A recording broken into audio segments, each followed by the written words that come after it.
క్షమించండి కాబట్టి గురుగారండి కలర్ మాట్లాడాక ఇంక వివరంగా తెలుసు. తప్పకుండా హలో హలో మేడం. నమస్కారం అండి, మీ పేరు? నమస్తే మేడం, రమాదేవి అండి. రమాదేవి గారు ఎక్కడి నుంచి కాల్ చేస్తున్నారండి? గన్నవరం మేడం. ఎక్కడండి? గన్నవరం. గన్నవరం నుంచి మాట్లాడుతున్నారు. అమ్మ, ఎవరి గురించి తెలుసుకోవాలండి? మా పాప అండి.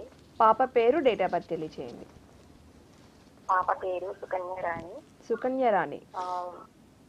Date of birth 1999. 1999 మార్చి 16 నైట్. తెల్లవారు 17, 5 నిమిషాలు తక్కువ 2. 5 నిమిషాల 1:55 నిమిషాలు. తెల్లవారుజామున 1:55 మేడం. 1:55. ఓకే అమ్మ. ఏ ఊర్లో పుట్టారు? గన్నవరమే మేడం. గన్నవరంలోనే. సరేనమ్మా, మీ సమస్య గురించి గురుగారితో మాట్లాడండి. సాయిరామ్. సాయిరామ్ అమ్మా. నమస్తే గురుగారు. ఈశ్వరానుగ్రహ ఫల సిద్ధిరస్తు. చెప్పండి అమ్మా, మీ సందేహం ఏంటి? ఆ పాపకి చదువు అయిన గురుగారు, మ్యారేజ్ టైము ఎప్పుడుంది ఏంటి? తప్పకుండా ఏమన్నా తెలియజేస్తాను. బాగుందా లేకపోతే ఏమన్నా తేడా ఉందా చెప్తారని చేస్తాను. తప్పకుండా తెలియజేస్తానమ్మా.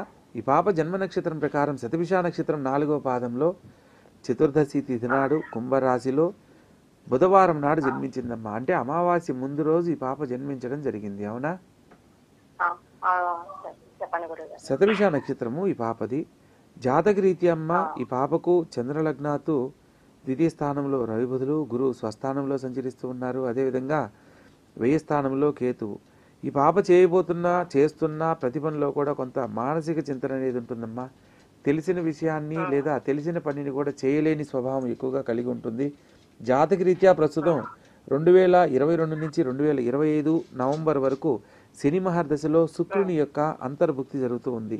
ఇక్కడ చంద్రలగ్నాతు గనక పరిశీలించినట్లయితే చతుర్థ రాజ్యాధిపతి అయిన శుక్రుడు శని భగవంతునితో 3వ తృతీయ స్థానంలో కలవడము, వివాహ జీవితానికి సంబంధించి ఈ పాపకు సకాలంలో వివాహం జరుగుతుందమ్మా.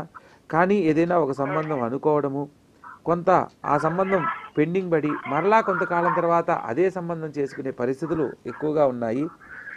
జన్మలగ్నాతు పంచమంలో శుక్రుడు సంచరించే క్రమంలో వివాహ జీవితానికి సంబంధించి చూసిన సంబంధం వెంటనే ఓకే కాకుండా కొంతకాలం తర్వాత మరలా అదే సంబంధం ఓకే అవ్వడానికి కారణమవుతుంది.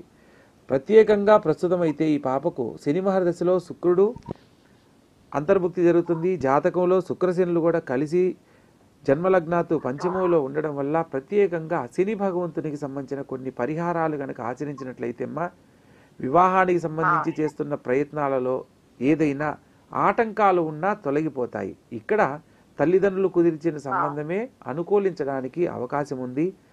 పైగా జాతకరీత్యా ఈ పాపకు కొంత మానసిక చింతనకు గురవుతూ ఉంటుందమ్మా. లోన్లీగా ఉండడము, లేదా నాకే ఎందుకు ఇలా ఉందనో, లేకపోతే ఎక్కువగా అందరితో కలవలేక అదేమ్మా. అటువంటివి తొలగిపోవడానికి ఒక 5 మంగళవారాలు ఎరుపు వర్ణంతో ఉన్న గణపతి ఆలయం మీకు దగ్గరలో కనుక ఉంటే ఆ ఆలయ సందర్శనం చేయించండి. లేదా తెల్ల జిల్లేడు గణపతిని ఒకటి మీరు పూజా సామాగ్రిలో మనకి అమ్ముతుంటారు.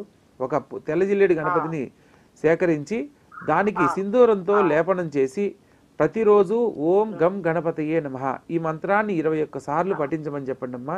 మంగళవారం నాడు ప్రారంభించండి. 5 మంగళవారాల వరకు ఈ యొక్క మంత్రాన్ని కంటిన్యూ చదువుతూ ఉన్నట్లయితే ఆ పాప జీవితానికి సంబంధించి ఎటువంటి భయము భీతి ఉన్నా తొలగిపోతాయి. ఆ విఘ్న వినాయకుని ఆశీస్సులతో చక్కగా ఆలోచించగలిగిన సామర్థ్యము, జ్ఞానంతో కూడిన తెలివి ఇవన్నీ లభిస్తాయి. తల్లిదండ్రుల మాటను కాదనకుండా తల్లిదండ్రులకు అనుకూలంగా మారడానికి అవకాశాలు ఉంటాయమ్మా. మీకు ఏదన్నా మరిన్ని వివరాలు తెలుసుకోవాలనుకుంటే కింద స్క్రోల్ అవుతున్న నా నెంబర్కు నేరుగా కాల్ చేసి తెలుసుకునే ప్రయత్నం చేయండి, వివరంగా తెలియజేస్తాను. సరేనమ్మా, విన్నారు కదా, పాప వివాహం గురించి అడిగారు. గురుగారు చాలా వివరంగా చక్కగా